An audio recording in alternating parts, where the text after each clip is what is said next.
আলোচনার বিষয় হচ্ছে একটি ফৌজদারি মামলা কয়ভাবে দায়ের করা যায়। আমরা জানি একটা ফৌজদারি মামলা দুইভাবে দায়ের করা যায়। তা হচ্ছে একটা হচ্ছে মনে রাখার জন্য আপনারা পড়বেন, একটা থানায় করা যায় আর একটা কোর্টে করা যায়।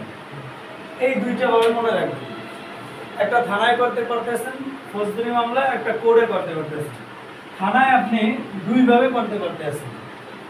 একটা করতে পারতেছেন আমলযোগ্য অপরাধ, তা হচ্ছে জিআর মামলা, আর একটা হচ্ছে কি সাধারণ ডায়েরি, তা হচ্ছে নন জিআর মামলা। আর কোর্টে আপনি যেটা করবেন সেটা হচ্ছে জিআর মামলা। এটা সহজ হয়েছে না? কিন্তু আমরা আবার প্যাচ খেয়ে যাই, যদি একটা ফৌজদারি মামলা জিআর করতে পারে, নন জিআর করতে পারে, সিআর করতে পারে। কিন্তু আপনি যদি এইভাবে চিন্তা করেন যে একটা ফৌজদারি মামলা থানায় করা যায়, কোর্টে করা যায়, কোর্টে একভাবে করা যায়, থানায় দুইভাবে করা যায়।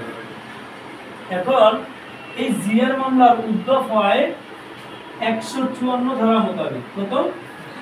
154 ধারায় বলছে কোন আমলযোগ্য অপরাধের সংবাদ যদি থানায় যায়, তখন থানার ভারপ্রাপ্ত কর্মকর্তা কি করবে? ওইটাকে নিজে লিখতে পারে অথবা ওইটা লেখার জন্য কাউকে নির্দেশ দিতে পারে। আমরা কি দেখি, মুন্সি লেখে না, কিন্তু এটা কিন্তু কি থানার ওসি সাহেব নিজেও লিখতে পারে, নিজে লিখতে পারে অথবা তার নির্দেশে অন্য কোনো ব্যক্তি এইটা লিখবে। লেখার পরে কি করবে? তাদের যে একটা বিপি ফর্ম নাম্বার আছে, বিপি ফর্মের ফুল মিনিং জানেন তো? Bangladesh police form.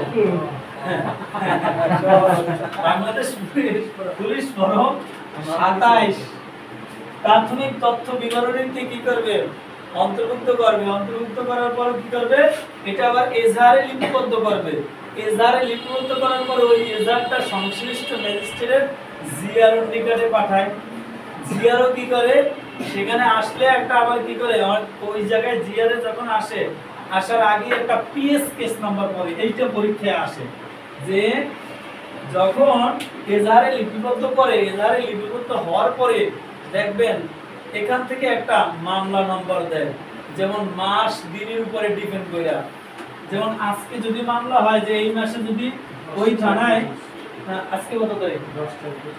10 তারিখ 25 না, মনে করে নিয়ে যাবো 10 দিনে 20টা মামলা হয়েছে, তাহলে 20 4 25 এরকম একটা পুলিশ স্টেশন নাম্বার পড়বে। এরপরে কি করে? ওইটা ম্যাজিস্ট্রেট নিকটে উঠায়, তারপর রেজিস্টার নামক বইতে ক্রম অনুসারে লিপিবদ্ধ করে। তাহলে জিআর মামলা এটা থানার ভারপ্রাপ্ত কর্মকর্তা অথবা তার নির্দেশে লিখবে। লেখার পরে এটা বিপি ফর্ম নাম্বার 27 অন্তর্ভুক্ত করবে প্রাথমিক তথ্য বিবরণীতে। ওই প্রাথমিক তথ্য বিবরণীতে আবার দেখবেন আপনার যিনি লেখছে তার স্বাক্ষর থাকবে এবং যিনি অভিযোগ করছে কি করে তার স্বাক্ষর থাকতে পারে। এখন এই অভিযোগটা যে শুধুমাত্র ব্যক্তি করবে, এটা পুলিশ কোন সোর্সের মাধ্যমে যদি অভিযোগটা পায়, তারপরে কিন্তু কি সেটা সে নিজে অন্তর্ভুক্ত করতে পারে আমলযোগ্য মামলার ক্ষেত্রে। কথা বুঝছেন? এরপরে এজাহারে লিপিবদ্ধ করে একটা পুলিশ স্টেশন কেস নাম্বার দিবে, প্র্যাকটিক্যাল চিন্তা করেন। তারপরে কি করে? সংশ্লিষ্ট জিআরএ পাঠানোর পরে এরকম একটা রেজিস্টার নামক বইতে এরকম একটা নাম্বার পড়ে। তাদের দেখবেন যে প্রোডাকশন রেজিস্টার, প্রোডাকশন রেজিস্টারে কি করে? এরকম একটা নাম্বার পড়ে। ইউনিস বইতে এগুলো ভালো বুঝেন, কোড প্র্যাকটিস করেন। প্রোডাকশন রেজিস্টারে দেখেন না এরকম একটা নাম্বার পড়ছে না? এই হচ্ছে এইভাবে একটা কি হয়, জিআর মামলা দায়ের করা হয়। দেখেন তো বুঝছেন কিনা?